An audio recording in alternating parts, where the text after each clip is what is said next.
Hello, everyone, and welcome back to the Psychological Evaluation of Serial Killers series. Tonight, we're going to be talking about someone who isn't really a serial killer. They only killed once, and they didn't actually do the killing.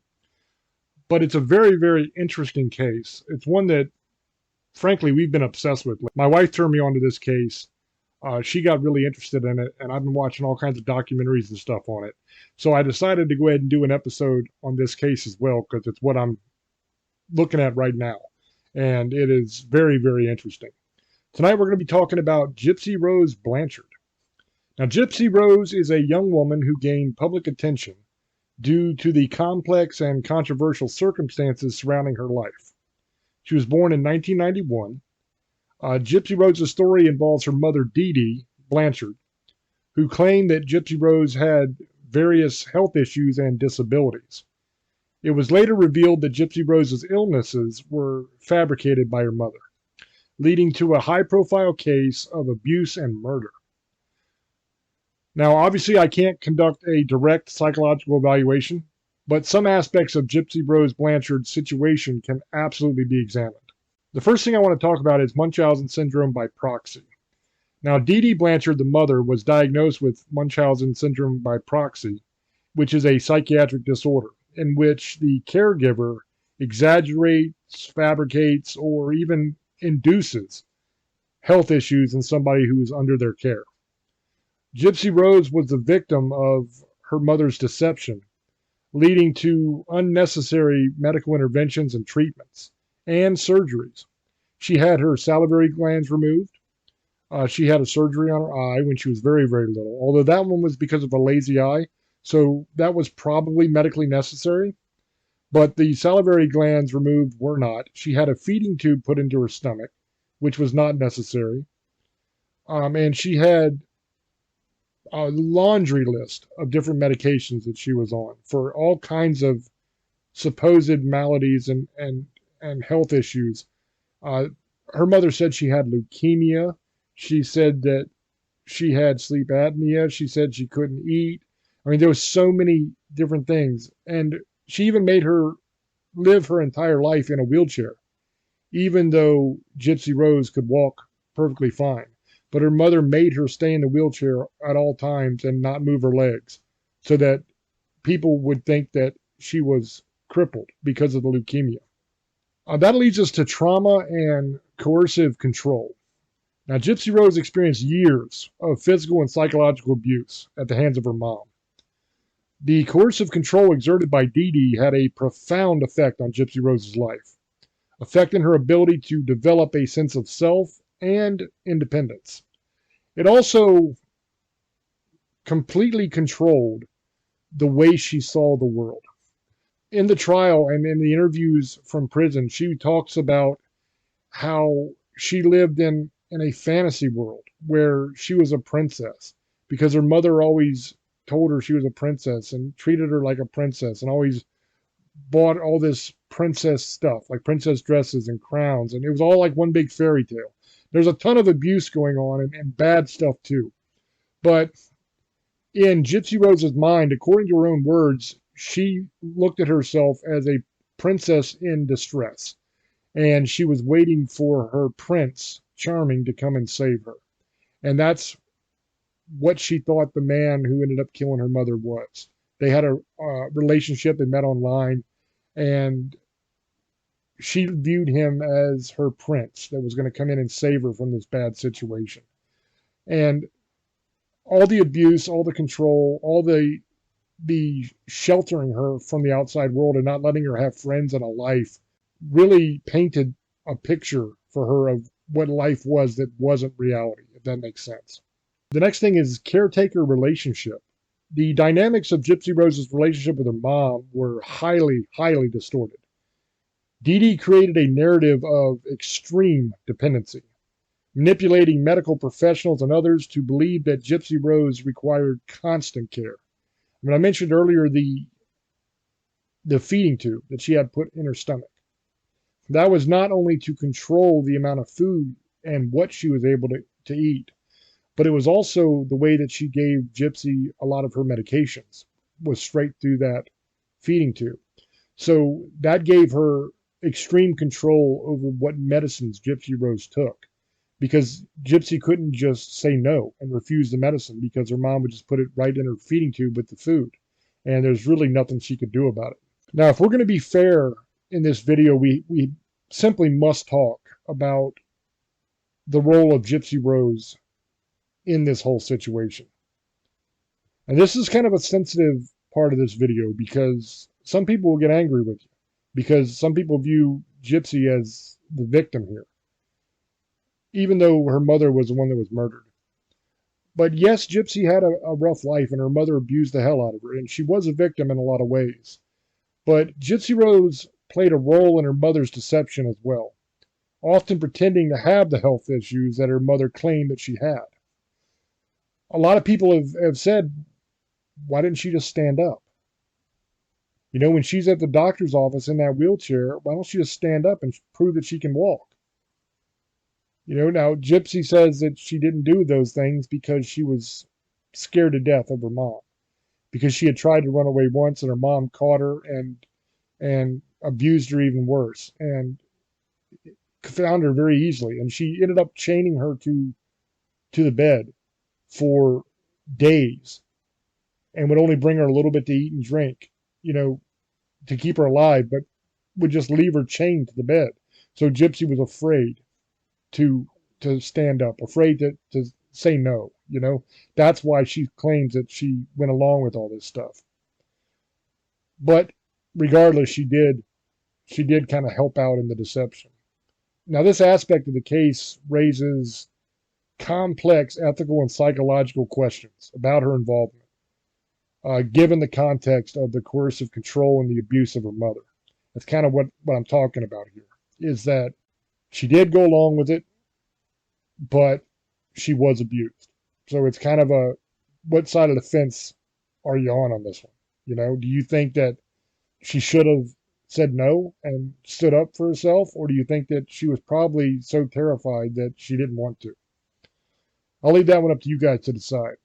One of the main motivations that drove Gypsy Rose towards the end was the idea of escape and her own freedom.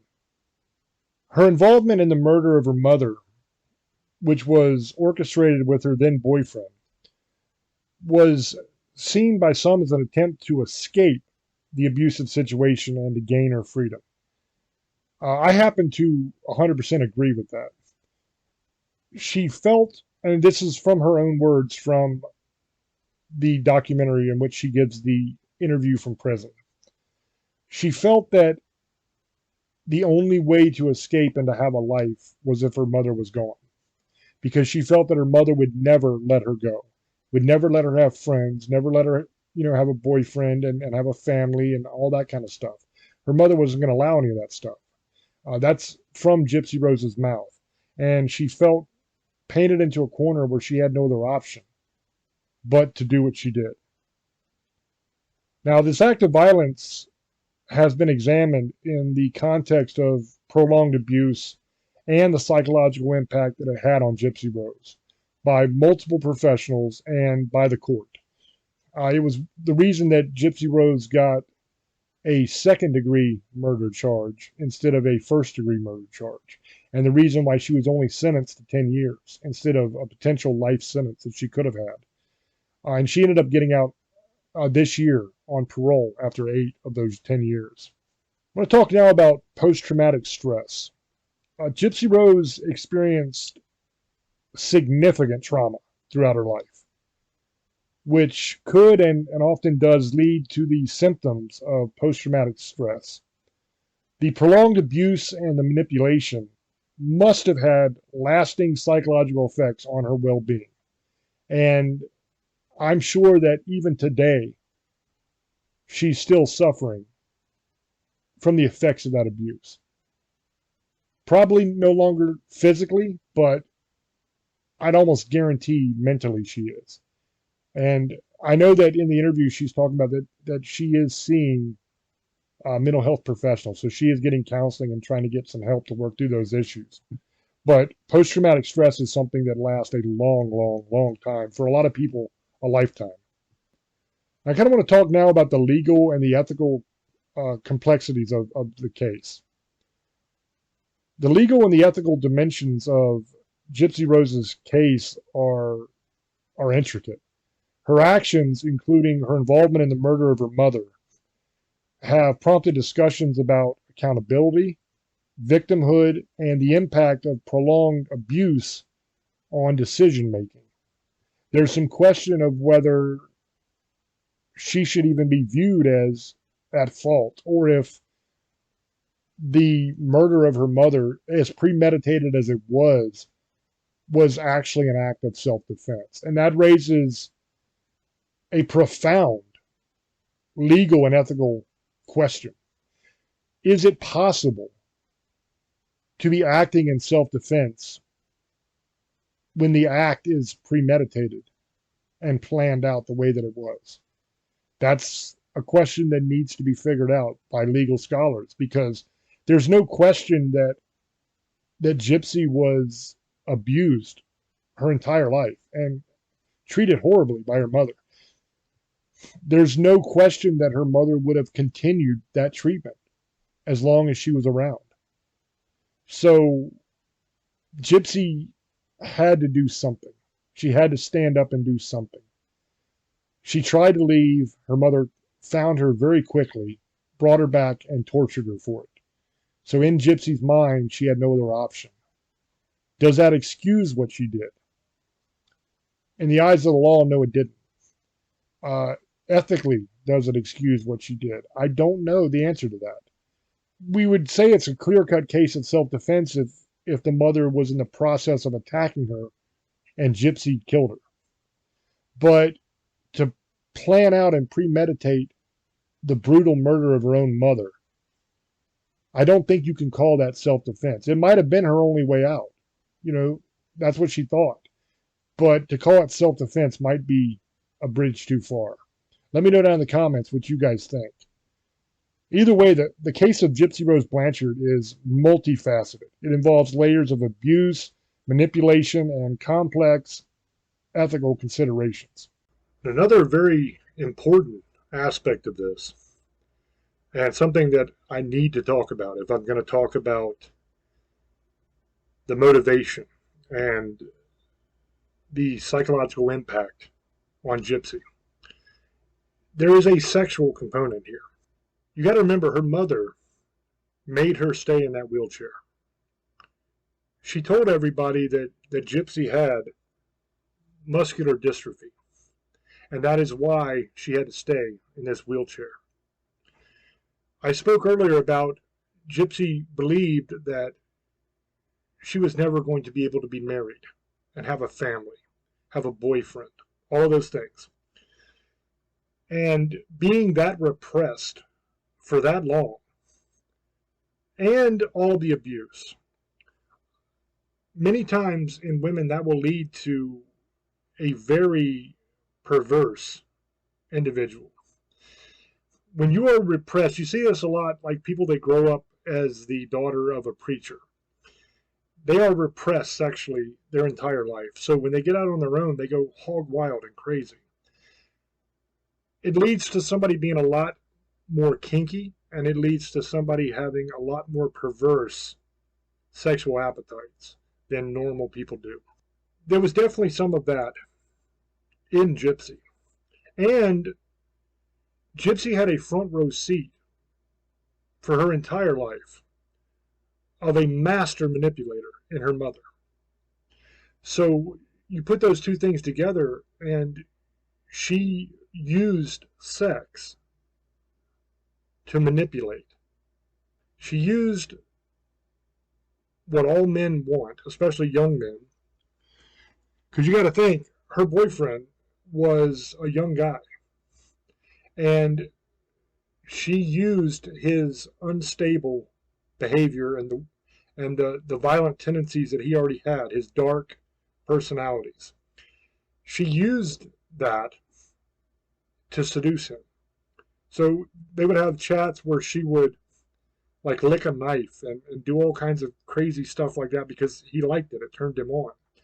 And she would use sexuality and essentially having phone sex over a webcam. And she used that to manipulate him into doing what she wanted. She used sex and she used love. The idea of, I love you, I will do anything for you, won't you do anything for me? Okay? In doing that, she was doing exactly what her mother had done to a lot of other people. Maybe not the same way, not with sex, but she was manipulating someone to get what she wanted. And there's a certain element of that as well. Now, that doesn't go away just because she went to prison. She's still going to be that person. She's still going to have learned those lessons. And she's still going to be manipulative. And I'm sure there's a certain aspect of that that was used against the parole board and used against the press and everybody now, where she is manipulating people into believing what she wants them to believe, that she was a victim, that she was innocent in all of this, even though she took the blame, took guilt, right? But that she was just an innocent victim and she had to do what she had to do to get away. We talked about that already tonight, you know? So she has kind of shaped that narrative. So I wanted to make sure to throw that in as well. A thorough psychological evaluation has to look at all of the dynamics between Gypsy Rose and her mother. There was good and there was bad. The bad was really, really bad. But to this day, Gypsy says that she loved her mother dearly. She just had to escape. So there are a lot of different dynamics in that relationship that you have to look at. And you also have to look at the psychological impact of her upbringing on who she is today. And I'm sure that's something that the parole board had to consider when letting her out. Is there a risk of a repeat offender here?